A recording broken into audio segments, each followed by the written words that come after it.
गांधीजी सामाजिक अनुष्ठान ट्रस्ट पुरी ओडिशा पक्षरु श्रीक्षेत्र प्रतिभा सम्मान मुक्ताकाश रंगमंच परिसर में अनुष्ठित हो जाइछि।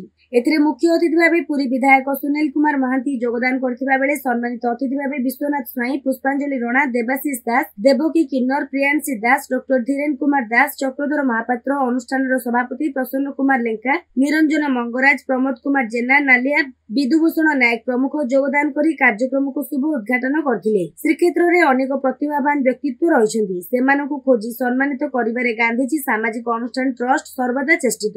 तेणु अनुष्ठानर समस्त कर्मकर्तांक कार्यको अतिथि माने भूयसी प्रशंसा करथिले। या परे पूर्वरु अनुष्ठित विभिन्न प्रतियोगितारे उत्तीर्ण प्रतियोगी मानकु अतिथि मानक द्वारा सम्मानित करा जायतिला। या परे विभिन्न सांस्कृतिक कार्यक्रम परिवेषण करा जिबा सह नाटक धन नेई गला मनकु मोर परिवेषण करा जायतिला, जार निर्देशना देइतिले प्रमोद कुमार जेना, नालिया एवं सह निर्देशना देइतिले विजय नरसिंह दास। विलंबित राति पर्यंत दर्शक माने एहाकु बेस उपभोग करथिले। शेषरे अनुष्ठानर संपादिका सस्मिता महापात्र समस्तଙ୍କୁ धन्यवाद अर्पण करथिले। काली पूजा अवसर में जो अनुष्ठान अछि हमर गांधीजी सामाजिक अनुष्ठान बहुत कथा हम जाने को पाइले एवं आज गोटे सांस्कृतिक कार्यक्रम होछि।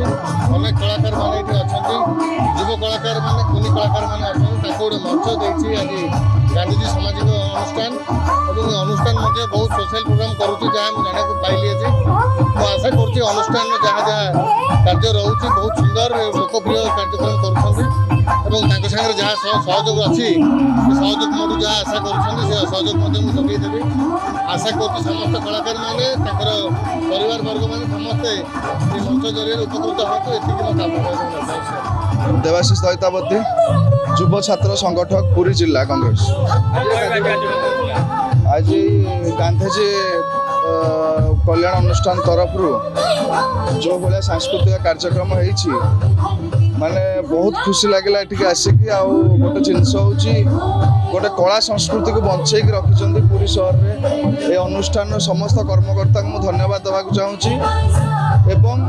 आगामी दिन में कला संस्कृति केमी बंचिक रहा हो गोटे भल पदक्षेप जे प्रत्येक घर एक छोट छुआ ए कला संस्कृति को बढ़े बढ़े एम आदर्श अच्छा नहीं चलुँच।